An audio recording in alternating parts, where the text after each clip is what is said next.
Si te gustan estos videos y querés apoyar el canal, te invito a que te suscribas, dejes un comentario o un me gusta.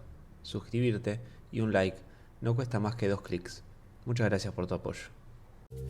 Hola Javier, buenas noches, gracias por venir acá a tan pocos días de un momento crucial, ¿no? Yo te quería empezar preguntando qué hay en juego en estas elecciones, pero antes de eso, me gustaría que me hagas una reflexión sobre el tema de la falta de nafta que está atravesando todo el país.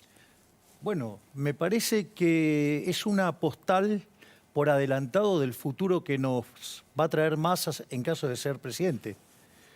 Básicamente lo que ocurre no es nada que no esté en un libro de texto de economía básica. Cualquier libro de texto de economía básica te dice que vos fijando precios, eso en general se lo hace por debajo del nivel de equilibrio, genera un exceso de demanda, más gente que quiere comprar que la que quiere vender. La consecuencia natural de eso es que en algún momento la oferta desaparece, es decir, el desabastecimiento. Y esto efectivamente es lo que pasó porque hace un año Massa hizo un acuerdo, con el sector petrolero, de que los precios deberían ir por debajo de la inflación. Y en ese contexto, donde no solo que la tasa de inflación se aceleró y por lo tanto ese diferencial le costó muy caro al sector, sino que además el salto en el tipo de cambio, siendo un bien transable el combustible, evidentemente eso exacerbó el problema y entonces la consecuencia es que la oferta se desaparece. Y aparece el problema del desabastecimiento. Ahora, lo interesante de esto es la violencia con la cual el ministro Massa lo quiere arreglar. Y en la interpretación que hace, porque está claro que vos tenés un exceso de demanda. ¿Él qué es lo que dice? No, bueno, el problema es que mucha gente, nos está yendo tan bien que salió mucha gente a consumir nafta. Eso es la misma respuesta que dio Maduro en un contexto donde estaba faltando el papel higiénico y dijo que como los venezolanos comían tanto, estaban yendo mucho al baño. Cuando en realidad los venezolanos en promedio perdieron 10 kilos de peso porque no tienen para comer. Bueno, lo que quiero que se note es que es el mismo ejemplo de Venezuela. ¿Y cómo lo quiere arreglar? Lo arregla a garrotazos. ¿Qué es arreglarlo a garrotazos? Básicamente, ¿qué hace?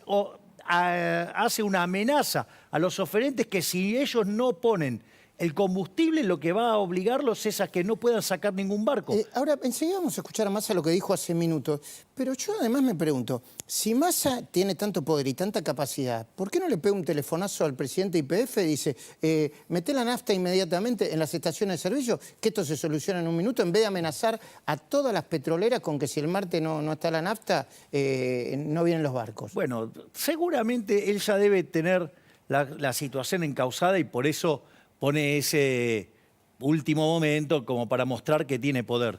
Pero me parece que lo importante es la postal. Es la postal, o sea, te están adelantando de lo que es Venezuela. Vos sabés que en Venezuela, originalmente, vos ibas a cargar nafta, no tenías que pagar nada. Bueno, en ese país dejaron... ¿Cómo cero? ¿Cómo nada? No puede ser. Cero, exactamente. Perdón mi ignorancia. Era así. ¿Te la regalaban? Claro. ¿Cómo terminó? Terminó Venezuela sin petróleo. Cuba, era un gran productor de azúcar, se quedó sin azúcar. Bueno, nosotros tenemos todo el potencial energético y nos termina faltando la energía. Escuchemos y veamos lo que dijo Massa a propósito de esto. En un país donde el otro candidato a presidente niega el cambio climático y dice los precios... el Estado en los precios no tiene que intervenir. Los argentinos tienen que saber que si el Estado no tuviera hoy regulaciones, el precio del litro de nafta sería 680 pesos. Para que quede claro, la discusión es el 19 de noviembre, si cada argentino paga o no 680 pesos el litro de nafta o paga valor de hoy. Que se entienda. Esa es la diferencia entre los dos proyectos de país. Está diciendo Massa que cuando vos seas presidente, el litro de nafta va a estar 680 pesos. Aunque nos acaban de decir que el litro de gasoil en Curuzú, Coatiá, se acaba de conseguir a 679 pesos. A ver, esto es parte de la campaña del miedo. Y si me lo permitís, Luis, Lo voy a contestar con un ejemplo de un libro de texto de Juan Carlos de Pablo que es maravilloso. Va un hombre a un local y dice, quiero comprar ese jarrón. Entonces le dice, 500.000 pesos. Dice, ¿cómo 500.000 pesos? Enfrente cuesta 200.000. Compre enfrente. Ah, no, no hay más. Bueno, acá cuando no haya más también va a costar 200.000. Es decir, precio hacia el que hay. Entonces, el mundo que propone Massa es un mundo en el cual, sabes que el precio podría ser cero, pero también desaparecerían todos los bienes. Entonces, en rigor, sí, el mundo que él digamos, tiene unos precios más bajos, pero sucede que entonces te quedás sin combustible, te quedás sin insumos para la medicina. La realidad es que... Como le está pasando a la Argentina. Pero yo quiero ir un poco más allá. Ganás y asumís la presidencia. ¿Por qué va a terminaría siendo una fantasía lo que plantea Massa? ¿Porque el boleto del tren va a seguir siendo subsidiado o porque a medida que bajás los subsidios, la estabilidad hará crecer el salario y le resultará más barato de verdad al que sube el colectivo o al tren? Bueno, ahí hay varias cuestiones que también están vinculadas a lo que dije recién. Friedman decía, no hay tal cosa como un almuerzo gratis. Es decir, de alguna manera lo pagás. Es decir, vos hoy tenés los subsidios y vos lo estás pagando. ¿Lo estás pagando con qué? Con la emisión monetaria que genera inflación. Y esta es la parte interesante. Porque ¿cuánto te está entregando el Estado en términos de subsidio? 4 puntos del PBI. Pero por el otro lado, con la inflación te está sacando 8 puntos del PBI, es decir, con el impuesto inflacionario. ¿Qué quiere decir? Que te está poniendo un peso en un bolsillo, pero del otro bolsillo te saca 2. Entonces, la pregunta es, ¿vos qué preferís? ¿Esa situación que estás -1 o quedar 0? Es mucho mejor 0. Entonces, es muy importante terminar con la inflación, sincerar precios. Eso está bien y yo lo entiendo. Pero viste que es como una explicación subordinada. Al que le llegó la comunicación que con vos o con Patricia el boleto iba a valer 700.000, dice, dentro de un rato dijo, no, yo esto no lo puedo soportar. Bueno, ahí hay... ¿Entendés eso? La mentira tiene dos partes. Hay una parte de la mentira es cuando pone el precio. Que pone el precio de una manera propia de un primate. Perdón a la Sociedad Protectora de Animales de comparar a los primates con los funcionarios de Massa. Y que pone un número verdaderamente desopilante para espantar a la gente. No va a pasar eso con vos. No, porque nosotros vamos a recalibrar la ecuación económica financiera del contrato. Para que te des una idea, las empresas para estar en equilibrio, que es lo que cobran hoy, son algo así como cerca de 450 pesos. Estás hablando de las empresas de colectivo. Por ejemplo, el transporte. El número que... Ahora, por ejemplo, con lo que nosotros decimos de que de recalibrar la ecuación económica financiera del contrato y eliminando el impuesto a las ganancias reinvertidas, ese impacto en el flujo de fondos de las empresas es tan fuerte que es equivalente a llevarle el precio del boleto a 400 sin que haya aumentado el boleto. ¿Te das cuenta cómo mienten? O sea que, a ver, vos, tu gobierno, ¿va a tener o no va a tener contención social? Obvio que va a tener contención social. De hecho, vos conocés a mi ministra de Capital Humano. Estamos todo el tiempo trabajando en esto. Pero no solo eso, no solo que el boleto no va a subir lo que Massa dice, que es un mentiroso, sino que además, como que vamos a dejar de estafar 8 puntos del PBI con la inflación, eso es plata. A ver, el hecho de terminar con la inflación implica ponerle a los argentinos de bien 25.000 millones de dólares en el bolsillo. Es decir, él hizo todo este truco, esta magia, todo victoria pírrica, 2 puntos del PBI. Nosotros le vamos a inyectar 5 puntos del PBI terminando con la inflación. ¡Ey! Ok. Ahora, ¿cómo explicárselo a la gente para que sienta que está en su bolsillo? El otro día yo hablaba con un importante, no sé si es economista, pero me decía, mira Luis, ¿sabes para que lo entiendas? Para que lo entienda mucha gente y que para que esa gente se lo explique a sus hijos. Cuando se detuvo la inflación, con el plan austral o con la convertibilidad, casi inmediatamente la gente tuvo la sensación, no la sensación de que el poder adquisitivo del salario de sus honorarios era mucho más fuerte y mucho mejor que anteriormente. Bueno, por eso nosotros hacemos tanto énfasis en la estabilización. Cuando vos mirás los programas de estabilización de Argentina desde el 52 en adelante, Salvo el del 59, todos fueron expansivos. ¿Y esto qué significa? Que aumentó la actividad, que aumentó el empleo, bajó fuertemente la inflación y subió fuertemente el salario real, es decir, que los salarios le ganaron por goleada a los precios. Eso tiene una explicación técnica. Dejo la nota para mis colegas, efecto Hume-Cantillon. Ahora vamos a explicar una caricatura. Supongamos que se da una situación donde la gente se asusta y sale del peso y va a demandar dólares. Pero en el fondo se está saliendo de los pesos, o sea que el peso tiene que perder poder adquisitivo. Eso significa que primero sube el dólar porque es un activo financiero, obviamente que asociado a eso sube el precio de los transables, asociado a ello después, más tarde sube el precio mayoristas, después los minoristas y por último los salarios.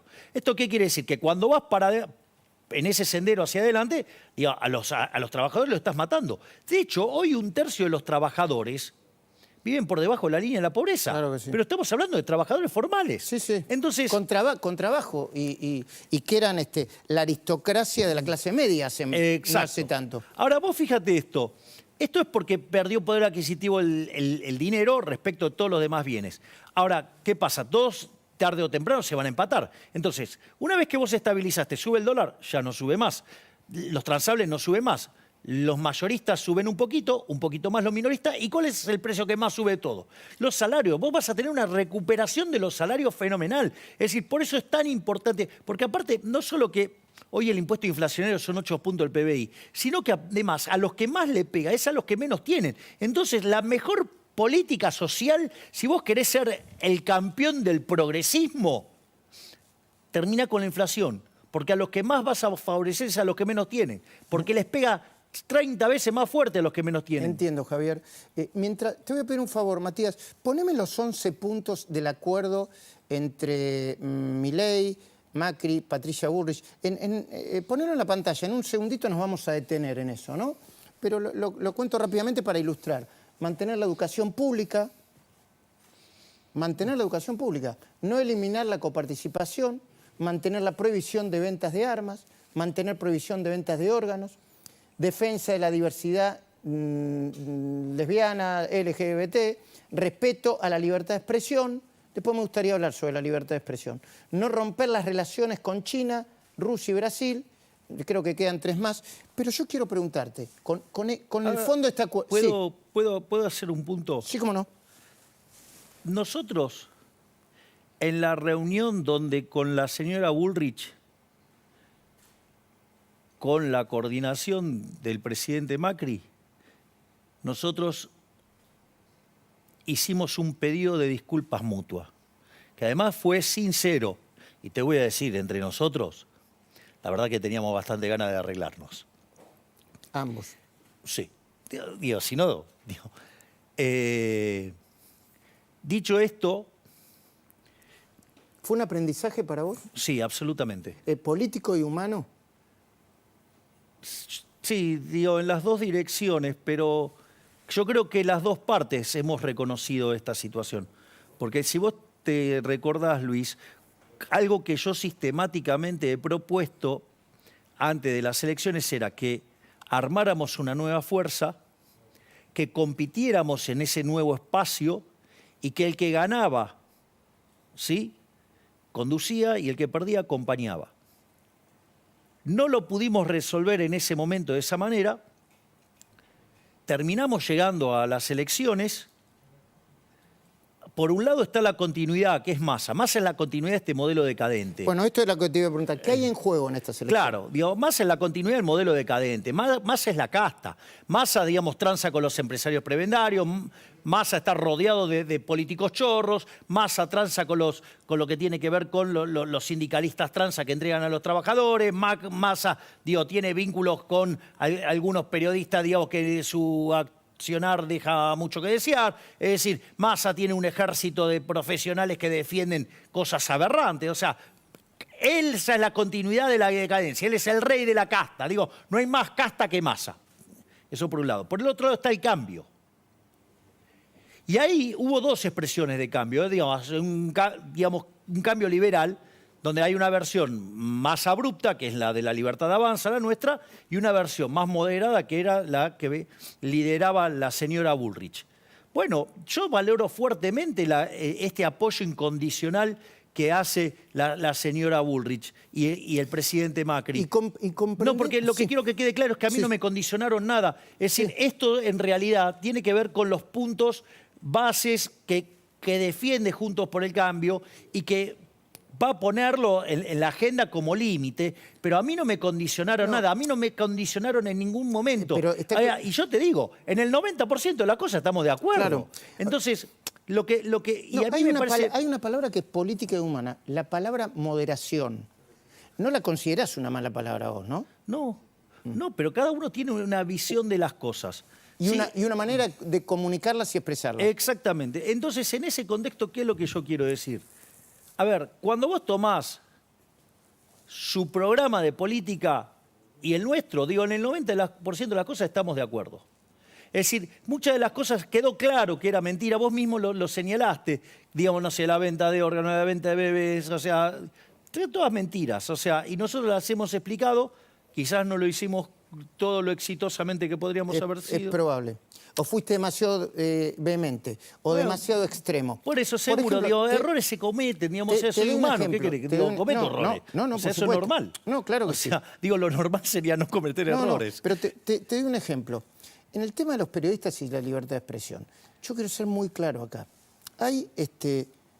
Yo comprendo, porque hace años que trabajo en la industria de los medios, que hay medios de comunicación completos, que son más que medios de comunicación, proyectos para obtener negocios distintos al de los medios de comunicación.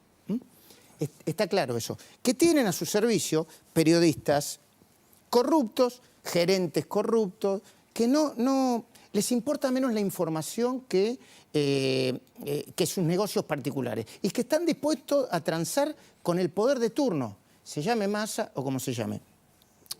Pero también creo que fue, y te lo digo muy sin ánimo de confrontarte, excesivo plantear la idea de que todo el periodismo, una buena parte del periodismo, sobre todo los laburantes, los periodistas que no les alcanza para llegar al fin de mes, forman parte del periodismo ensobrado. Incluso la Academia de Periodistas, que puede tener gente con la que yo no estoy de acuerdo, que no, se plantó muy fuerte con eso. ¿No crees que fuiste un poco más allá, que generaste algo? A ver, las generalizaciones siempre tienen un problema. Pero que hay un montón que están sucios. Sí. Hay un montón que están sucios. Es decir, digo, que hay periodistas que mienten recurrentemente para ensuciar. Digo, no hay duda. Que hay periodistas que se dedican solamente... A ver, porque yo puedo entender el error. Pero el error, si es error por definición, es ruido blanco. Está normalmente distribuido. Sí. Un día te cae de un lado, otro día te cae del otro. Ahora, si el error cae siempre del mismo lado, es muy raro.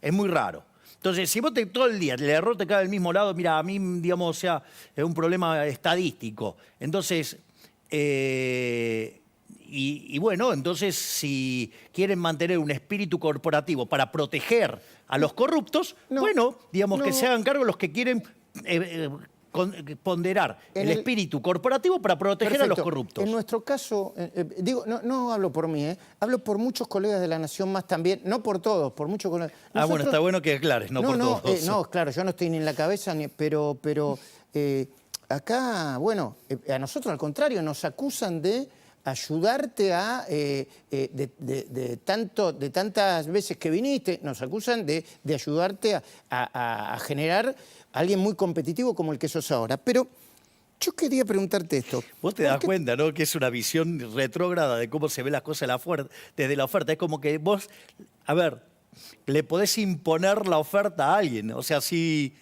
no te elige la demanda. No. Es decir, vos podés crear el producto más lindo de todo, pero si no lo quiere nadie, a la quiebra. Sí, sí. ¿No? Dio una versión bastante autoritaria y propia de la gente de izquierda. Sí. Que tiene pensamiento vinculado a la izquierda. ¿Por qué decís que la neutralidad de los radicales esconde el deseo de irse con Massa? Porque efectivamente ellos se sienten... Digo, quiero separar los radicales, ¿no? No todos. Quiero separar los radicales. De nuevo, no generalicemos, digo yo, está bien. Exacto. Vos tenés una línea de radicales que derivan de la línea nacional, que es la de Leandro Alem. Esa es una línea liberal. Esa es parte de la solución. La parte del problema es la que deriva de Irigoyen, que si vos querés, para los más jóvenes, la línea alfonsinista. la línea, digamos, de izquierda, digo, franja morada. Desde digo, el punto de vista económico, quizá, ¿no? Desde el punto de vista económico. no sé, digamos, también tenía sus facetas bastante autoritarias. ¿O acaso no se puso de acuerdo con Duhalde para llevarse puesto a De la Rúa? ¿No? Digo. O sea, en algún momento pasará mucha tinta debajo del puente, más que agua, y alguien, digamos, va a reestudiar lo que pasó en el 2002, Ahora, ¿no? vos al mismo tiempo aceptás que Massa es un político profesional, Absolutamente. inteligente y Por que... eso dije, jamás hay que subestimarlo. Claro, inteligente, algunos dicen que utiliza la inteligencia para el mal, y otros dicen que a veces lo usa para el bien, y otros dicen para el mal.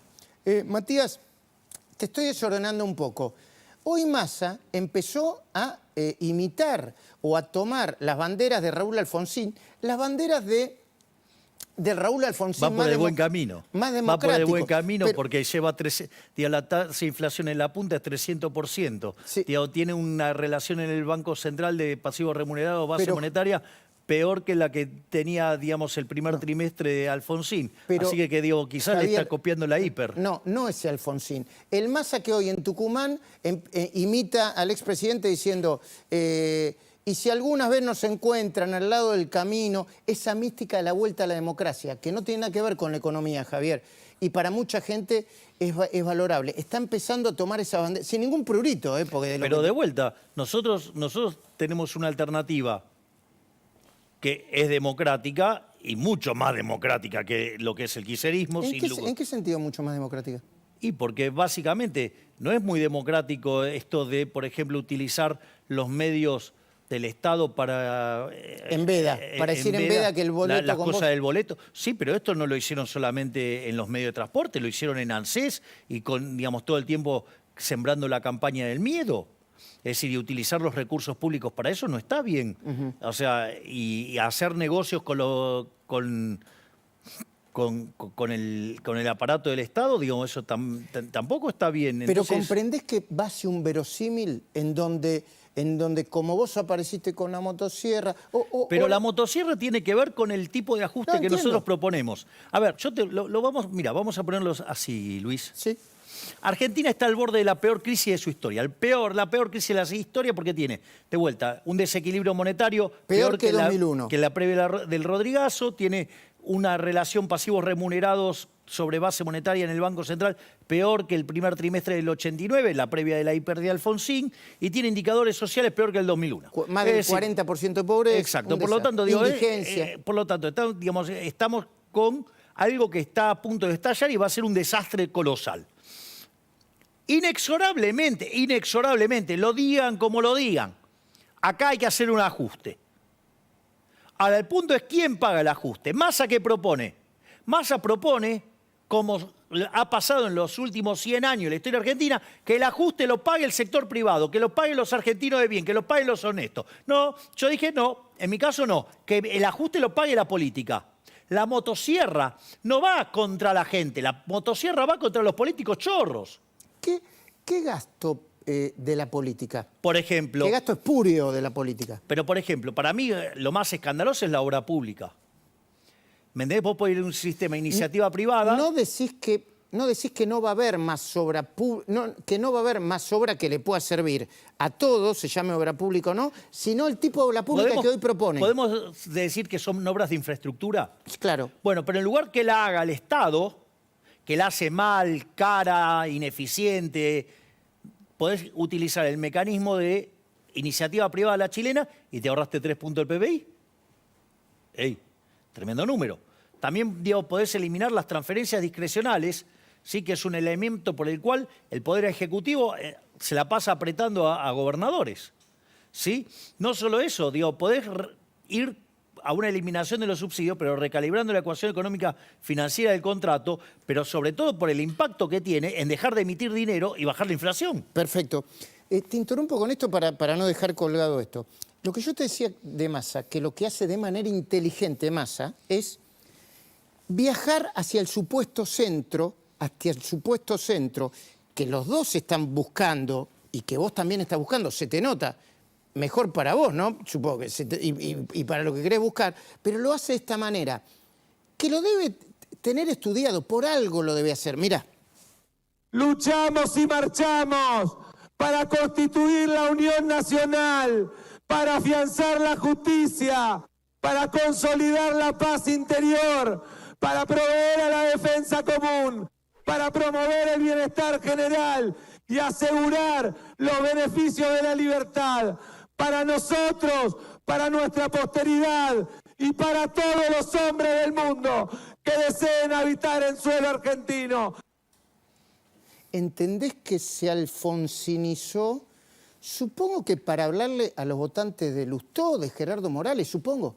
Sí, que ya lo votaron en las generales. ¿Cómo es eso? Sí, claro, porque ya ese grupo ya traicionó a Bullrich. Ese grupo ya lo traicionó a Bullrich. Siempre quisieron estar ahí. Vos decís por los resultados en Mendoza, en Siempre Córdoba, quisieron en Santa estar Fe. ahí. Siempre quisieron estar ahí. Ellos se sienten más cómodos ahí. Por eso me parece que, ¿sabes qué? Hay cosas muy interesantes de la última elección. Primer punto, 63% de los argentinos no quieren el kirchnerismo. Me parece que es un dato importante. Y Aún con todo el PBI que tiraron encima y la campaña del miedo. A pesar de, claro, a pesar de todo eso. ¿Vos creés que forzaron la máquina y que esa máquina llegó a su techo? Esa es la sensación que yo tengo. Ajá.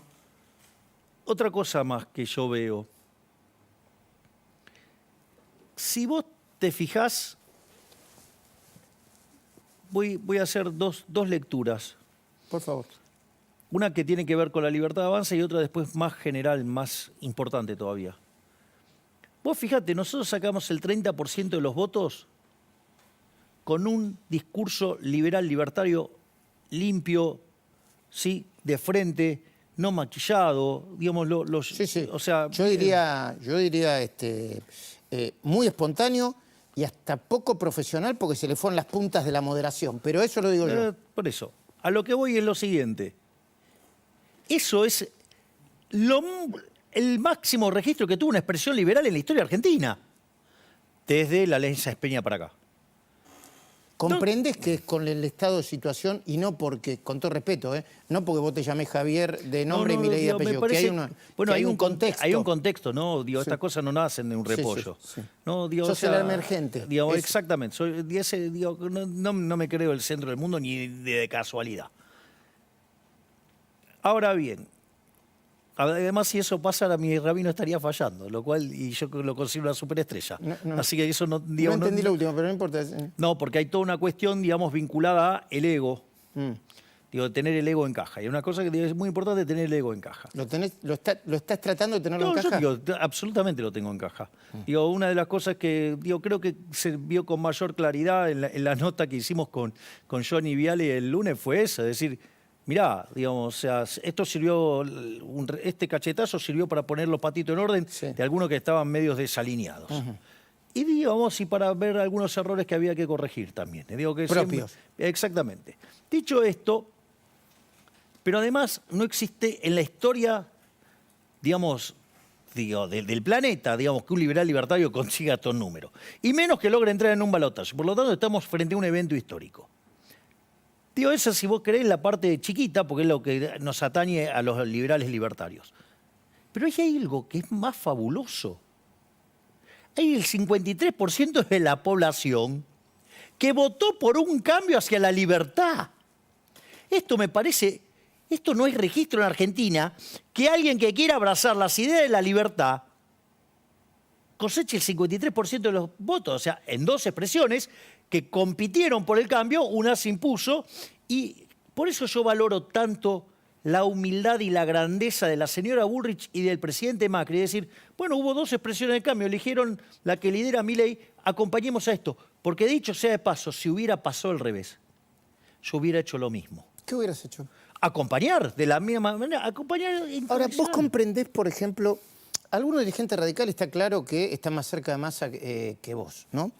Yo particularmente no quiero yo estoy bastante lejos de Massa. Sí, perdón, ellos están más cerca de Massa que vos. yo me niego a hacer la autopsia de Juntos por el Cambio porque es un problema de los dirigentes que tendrán que analizar ellos. Porque la verdad que estamos demasiado preocupados y angustiados como para que se arreglen ellos. Y lo digo también, si hay que hacer una pequeña autopsia de gente de la Libertad Avanza que quedó descontenta, háganla ustedes. Para mí no tiene tanto interés. Ahora, fíjense, por ejemplo, el gobernador de... Hay muchos radicales, los nombro, pero es deductivo, no lo sé, como Alfredo Cornejo, incluso como Gustavo Valdés, gobernador de Corrientes. Dice, voy a votar positivamente por uno de los dos candidatos, no voy a votar en blanco. El mandatario correntino se diferenció de la neutralidad que estableció su partido para el balotaje, pero no adelantó si apoyará a Massa y a Milei. Yo creo que en este caso la explicación que da es... Dejemos que la gente vote como tiene que votar. Y yo no voy a interrumpir ese proceso. Eso siempre así. Es correcto. Eso es así. A vos esto no te enoja, ni no decís, tenés que venir conmigo. No. A ver, a mí no me enoja nada. Digo, yo ya estoy como Walt Disney. Sí, solamente cuando hablan un poco fuerte. Yo estoy como Walt Disney. Sí. No me caliento más. ¿Ok? Ahora, dicho esto... van cayendo el chiste. Preparen el meme. Sí. Ahora, lo que yo te digo es, si vos no vas a votar, en realidad estás favoreciendo a Massa. ¿Pero por qué si eso? Votás, a ver. ¿Lo podemos llevar al extremo? Yo escucho la explicación por más compleja que sea, porque todavía hay cosas que no termino de entender. No, pero vamos a hacerlo bien borgiano, ¿no? Llevarlo al límite. En el límite solamente terminan votando los que votaron a Massa, confirmando su voto, los que me votaron a mí, por decirlo de alguna manera, confirmando el voto, y los demás no van a votar. ¿Cómo termina la elección? Ganando Massa. Listo, pues ese es el argumento. Cuanto más voto en blanco haya, más... Claro, cuanto más voto en blanco, cuanto menos gente vaya a votar, más favorece que gane Massa. Y que a mí me parece que hay que tomar conciencia de la situación. Bueno, o sea, porque Massa es la continuidad de la decadencia. Entonces... La pregunta que debería hacerse la gente es, ¿qué quiere? ¿Que continúe este sistema que nos empobrece o un cambio hacia la libertad? Porque de vuelta, ahí hubo una frase... Un cambio para la libertad que para algunos es un salto al vacío. ¿Por qué no es un salto al vacío, Javier? Pero, a ver, ¿por qué no es el salto al vacío seguir con Massa, que cada vez esto se parece más a Venezuela? ¿Cómo va a ser un salto al vacío, abrazar la idea de la libertad, si aquellos países que son más libres son 8 veces más ricos que los reprimidos? Si tienen 25 veces menos de pobres en el formato estándar y 50 veces menos en el formato extremo. Aún los países limítrofes de la Argentina, ¿no? Pero por eso, o sea, todo aquel que abraza la idea de la libertad prospera. Digo, el mejor caso es Argentina. En 1860 era un país de bárbaros, digamos, anexada Buenos Aires a Argentina, Lo que pasa es que está lejos 1860. Pero la pregunta Pero de vuelta, te tomo el punto. Digo, pero lo hizo Irlanda hace poco, el mismo modelo, y vos sabías que hoy Irlanda tiene un PBI más grande que el de Estados Unidos. Y cuando arrancó hace 30 años era de los países más miserables de Europa. ¿Comprendés, Javier, que quizá no se pueda dolarizar de inmediato, o quizá ni siquiera se pueda dolarizar, que quizá entre la idea de detonar al Banco Central y tener un Banco Central independiente como la que hay en Perú, hay diferentes matices y estás dispuesto a transitarlos, esos matices? A ver, de vuelta, nosotros tenemos una agenda. O sea, nosotros somos la expresión del cambio que ganó y que entró al balotaje. El apoyo que hemos recibido es un apoyo incondicional y nosotros vamos a tratar de impulsar nuestra agenda. Punto 1. Dentro de esa agenda, digo que tiene la reforma del Estado, baja el gasto público, baja de impuestos, eliminación de regulaciones, ¿sí? Digamos, modernización del mercado laboral, profundización financiera del mercado laboral, apertura unilateral, digamos, o sea, toda esa lógica, digo, eso estamos todos de acuerdo. O sea, la cuestión es... Los ritmos, los instrumentos... La cuestión, ahora, la cuestión del Banco Central para nosotros no es negociable porque para nosotros robar está mal. Ahora, seguramente eso dará a mayores discusiones, habrá más discusiones honestas intelectualmente y menos... ¿Estás abierto a esa discusión? Nosotros estamos dispuestos a dar esa discusión, ¿sabe por qué? Porque nosotros ya venimos de ahí. Es decir, Friedman ya sobre los últimos años de su vida se dio cuenta que el Banco Central era una máquina de despoliar gente. Entonces, la verdad es que cuando yo miro la historia monetaria argentina, primero, ¿desde cuándo es Argentina llegó a ser el país más rico del mundo en 1895. ¿De cuándo es el Banco Central? De 1835. Sí. Es decir, que Argentina llegó a ser el país más rico del mundo, no tenía Banco Central. La inflación antes de que existiera el Banco Central era del 0,9% anual. Cuando creamos el Banco Central, que fue mixto por 10 años, en esos 10 años la inflación saltó al 6% anual. Número muy alto para los registros de la época. En 1946 Farrell lo estatizó. De ahí hasta el 1991 vos tuviste 250% de inflación promedio. Tuviste que le quitaste 13,0 a la moneda, destrozaste 5 monetarios, tuviste 2 hiperinflaciones sin guerra, un desastre. En el 91, ¿qué vino? La convertibilidad. Que le sacaste la navaja al mono asesino que es el Banco Central. La inflación promedio del periodo de la convertibilidad fue 9%, pero esto es muy importante, porque esto es sobre los efectos de lo que nosotros proponemos. Después de 20 meses, Argentina estaba entre los países de menos inflación del mundo. Es decir, ¿cuánto nos va a tardar estabilizar la economía? Entre 18 y 24 meses. ¿Ah, sí? Estabilizar la economía va a demorarte, si tus proyectos se cumplen y si son aceptados por el resto de tus aliados, entre 18 y 20 meses. Y 24 meses, sí. Ok, me preparás lo de Schiaretti diciendo que Massa es más kirchnerista que Kirchner, creo, no sé. Pero antes de eso... Pero me comprendés que... Sí, ahora... A ver, y después salimos... Cuando no encontraron la forma de financiar el déficit fiscal, los políticos delincuentes, en lugar de bajar el gasto público, ¿qué hicieron? O no suben los impuestos, o porque crearon nuevos impuestos, y además le dieron rosca a la maquinita. ¿Y qué decían? Que esta vez iba a ser diferente. En los primeros 4 años del régimen K, la inflación estuvo cerca del 10%. En el segundo periodo del régimen K, 20%. En el tercero, 30%. Con Macri, 40%. Hoy viene viajando en la punta anualizada al 300% anual. En alimentos arriba de 400, mayoristas arriba de 600. Digo, tenemos un desequilibrio monetario monstruoso. Digo, ¿cómo cree que va a terminar? Va a terminar mal. Okay. Entonces, el punto acá es de vuelta. Que Massa no les mienta. Massa va a tener que ajustar. Porque ajusta por la buena o ajusta por la mala. Pero cualquiera de los ajustes que propone Massa, ya sea por acción, impuestazo, o por omisión, con un desborde inflacionario, que es otra forma de impuestazo, lo paga la gente de bien, la gente de laburo. Yo lo que estoy diciendo es, nosotros vamos a laburar para desactivar esa bomba y que lo pague la política. Bueno, hablando de esto, un par de cosas para decir. Una sobre Massa. Insisto, Massa fue invitado para el próximo domingo 5 de noviembre a esa misma silla en la que está en este momento Javier Milei. Lo anticipo para que sepan que nuestra voluntad es invitar a los 2 candidatos que van por el balotaje, que compiten por el balotaje. Lo segundo, Macri va a estar con José del Río en minutos cuando terminemos con la cornisa, una entrevista exclusiva de nuestro colega José del Río en el programa que sigue, hoy a las 22. Quizá nosotros antes de la entrevista podamos conversar con José del Río para que nos cuente un poco de qué se trata, o los detalles o el contexto. Y lo tercero, ¿Macri puede ayudar a darle más sustentabilidad al deseo de cambio? Política, no sé, absolutamente. Desde el punto de vista de la gestualidad. Absolutamente. Absolutamente. ¿Vos lo escuchás a Macri? ¿A vos qué te parece? No sé, decime vos. No, yo creo que lo escucho. Entiendo que sí. Yo creo que lo escucho bastante. Es decir... ¿Lo ves como un primus? Bueno, yo tengo... A ver, por algo yo propuse esa interna, crear un nuevo espacio y la interna. Porque aparte yo estaba convencido que no solo que ganábamos en primera vuelta, sino que pasábamos la mitad de los votos. Y efectivamente eso ocurrió.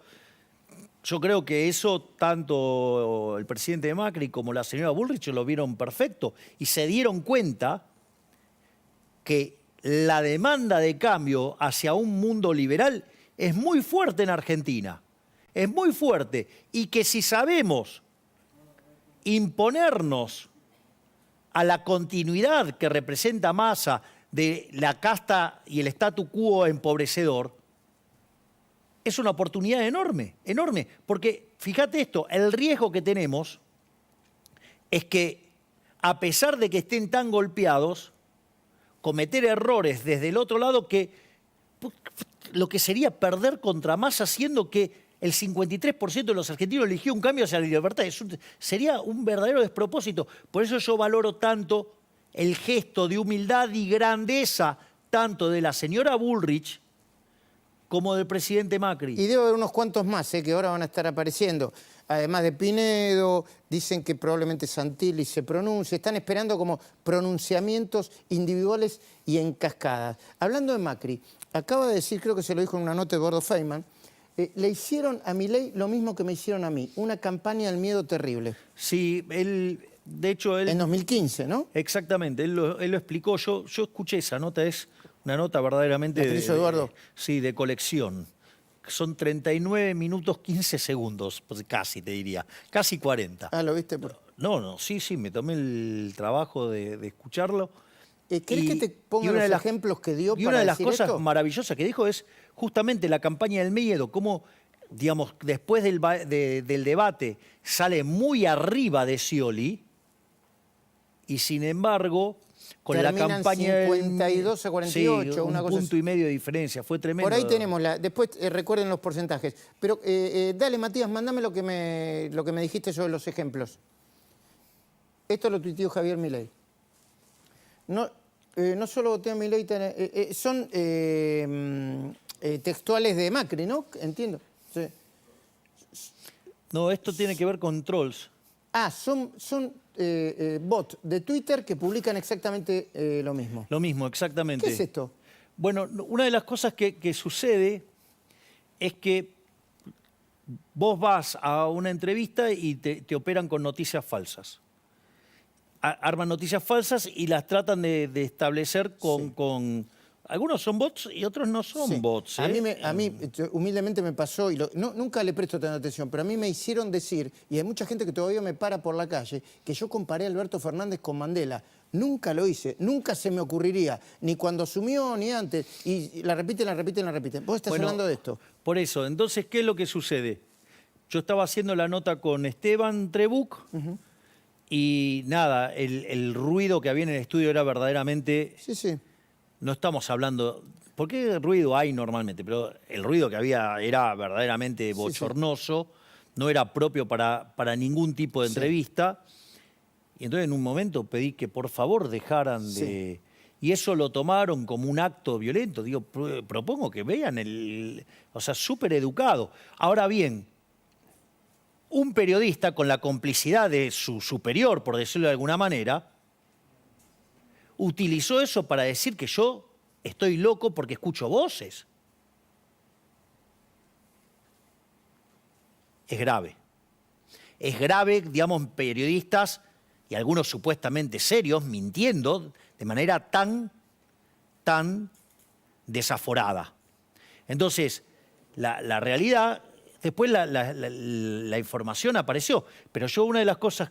Digo, bueno este es uno de los tantos casos. Eric García es una gran música. Sí, pero justamente publicó un tuit en línea con los que publicaron todos. O sea, que hubo una orden de... Es más, yo encontré el tuit que se les filtró, que decía, chicos, publiquen esto, que era ese.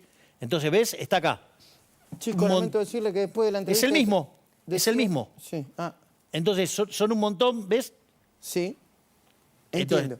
Yo voy a decir algo con respecto a eso que lo dije en la editorial. Cristina también se quejó por lo mismo que te quejaste vos en su momento, y Massa también a veces tuvo reacciones intempestivas. No estoy defendiendo a nadie. Yo hago un punto. Sí. Yo hago un punto. Digo, a ver, casos concretos. Digamos, un periodista, en un programa de un periodista supuestamente prestigioso, digamos, levantando esa mentira. ¿A vos no te parece de una gravedad enorme? Sí, me parece que sí. Que se suelen hacer operaciones para un lado y para el otro, y me parece grave. Sí. Me parece de una gravedad enorme. Ahora, digo, yo no vi, digamos, ni al periodista que dijo esa aberración, ni a su responsable superior en ese programa pedir perdón por esto. Y sí lo vi estar haciendo campaña por Massa por otro lado. ¿Crees que hubo fraude el domingo pasado? ¿Microfraudes? Y hubo muchas situaciones irregulares pero de vuelta... ¿Y es verdad que una parte de Juntos por el Cambio te va a ayudar a fiscalizar el domingo 19 de noviembre? Sí, nos van a ayudar a fiscalizar porque acá lo que está en riesgo es la democracia. Está en riesgo la democracia. Entonces, la verdad es que nosotros no... De vuelta, dentro de las cosas que tenemos que corregir está eso. Y bueno, entonces sabemos que tenemos que pedir ayuda, pedimos ayuda y también pedimos a la gente que participe y se involucre activamente. Y porque se queda si no hasta el roban... último minuto en la mesa, porque después vienen los telegramas. Vos te quedás todo el día en la mesa y después te publican cualquier telegrama, Exactamente. Entonces ahí nosotros lo que estamos pidiendo es que la población, digamos, nos acompañe y defienda los votos. Pero esto ya no es solo por nosotros, sino para defender, digamos, es decir, que si nos van a ganar, que nos ganen lealmente, no que, digamos, o sea, que se nos vayan 4 puntos. Entiendo. En estas cosas. Entiendo. Luisito Basulla, ¿me das los ejemplos y los ejemplos nuevos que tenemos para hablar de microfraude mientras seguimos conversando con Milei? Dale. Bueno, uno de los lugares donde más ocurrieron estas situaciones es en el norte argentino. Ayer en televisión se lo preguntábamos a Pinedo y dijo exactamente, reconoció esto y que le van a garantizar fiscales a Javier Milei. Bueno, datos, dale. Acá están los datos, mirá. Algunos de los ejemplos en Salta, en Santiago del Estero, sobre todo nos centramos en Santiago del Estero. Mirá este dato. Dale. Acá lo tenés. Fíjate esto que te mencionaba. Se ve poco, explícalo, dale. Se ve medio desprolijo, dale. Toda una familia, porque coincide el apellido, Mansilla, Adriana Mansilla, Norma Mansilla, Paola Mansilla, fiscalizó, fue presidente de mesa y fue fiscal de parte. 219 votos, Unión por la Patria, 219 votos, arreglado con Liquid Paper, 34 votos, La Libertad Avanza, 7 votos Juntos por el Cambio. Telegrama, ¿cómo terminó esta historia? Mirá, de 219 pasamos a el mismo número, 219, y La Libertad Avanza, 0, está en blanco. Muy bien. Yo, después de una brevísima pausa, te voy a preguntar, Javier, viste que el domingo 19 de las elecciones va a haber feriado largo y la Cámara Nacional Electoral ya le pidió al gobierno que pase el feriado para el otro día y el gobierno no lo quiere pasar. ¿Vos crees que está alentando la baja participación? Contestámelo ahora esto. ¿Sabes qué? Si vos necesitas hacer trampa, es porque perdiste antes de salir a jugar a la cancha. Entonces quiere decir que están asustados. Es decir, los números están bien apretados. Quiere decir que estamos muy competitivos. Y te voy a decir más. Si la gente efectivamente es como dice el gobierno, que se va a ir de vacaciones y se va a revolear la posibilidad de que siga este modelo empobrecedor que encarna Sergio Massa, bueno, entonces después no nos pongamos a llorar. Esto requiere la responsabilidad de todos. ¿Sabes qué? Va a ser interesante que no muevan el feriado. ¿Sabes para qué? Para que demostremos que no queremos que nos lleven puestos. Cuando volvamos te voy a preguntar sobre algunos nombres que hay rondando para ayudarte a vos. No sé si dentro del gobierno o no. Gente como Dietrich, Sturzenegger, Iguacel, etcétera, etcétera. ¿Me esperás unos segundos? Los Haroldos, gran corte tinto, elegancia, sobriedad y carácter. Los Haroldos, 80 años de tradición vitivinícola. Gran Corte. Nueva presentación para un vino único que nace de la combinación de 7 varietales tintos. Los Haroldos. 80 años de tradición vitivinícola. Bueno, lo que está creciendo, además del interés por el balotaje del 19 de noviembre, es la audiencia del Observador 107.9. Nosotros lo agradecemos profundamente. Lo que creció en el último mes la radio y todos los que hacemos la radio es impresionante. Si vos todavía no la escuchaste o no la viste, porque